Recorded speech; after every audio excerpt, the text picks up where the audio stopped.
After the department dinner, Helen from HR dropped a payment request in the group chat. I wasn't feeling well, so I skipped the department dinner last night. The moment I got to the office this morning, I saw the message from Helen in the group chat. Last night's dinner came out to $850. Please send me $45 each. Helen was in charge of HR for our department, and rumor had it her husband was a company shareholder. Naturally, no one dared to cross her.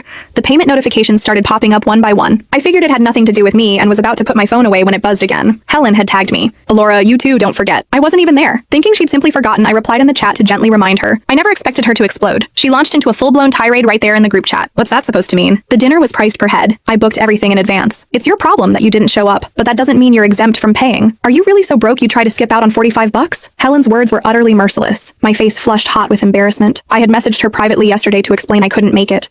She told me it was no problem, that the restaurant charged by the dish, not per person. What changed overnight? A colleague sitting next to me leaned over and whispered, Laura, you're new to this department. You really don't want to get on Helen's bad side, but this wasn't my fault.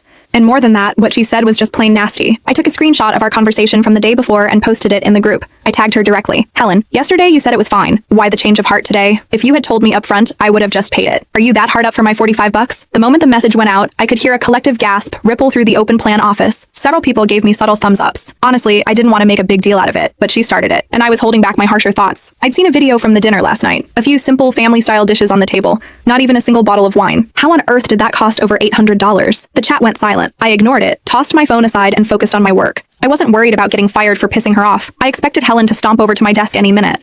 But it wasn't until the lunch break that she finally appeared, stilettos clicking, designer bag swinging, her face a mask of fury. Who do you think you are? She hissed. When did I ever say you didn't have to pay? Who knows if that screenshot is photoshopped? And even if I did say it, it was only because I felt sorry for the new girl. Now the entire department has paid except for you. What makes you so special? You think you're better than everyone else? Looking at her perfectly made-up face and designer outfit, I realized something. No wonder it was so quiet this morning. She hadn't even been in the office yet. Her outburst startled everyone from their lunch break. They saw who it was and immediately went back to staring at their screens, fuming but silent. A few shot me resentful glances. Seeing that I wasn't responding, Helen assumed I was scared. She planted her hands on her hips, looming over me. Pay me the dinner fee right now, and then you will apologize to me in front of the entire department. Otherwise, I'll make sure your life in this office is a living hell. It was a blatant threat. A fresh-faced rookie might have buckled immediately. But I wasn't a rookie. I'd been with this company for 10 years. Most of my old colleagues had either been laid off or transferred. As a long-term employee with a permanent contract and a documented workplace injury on my record, I was practically untouchable. The company couldn't fire me without a massive headache. I wasn't scared at all. In fact, the thought of what was coming thrilled me. Fine, I'll pay, I said. A smirk spread across Helen's face. That's more like it? I cut her off. On one condition. You have to admit, right here and now, that you can't survive without my $45.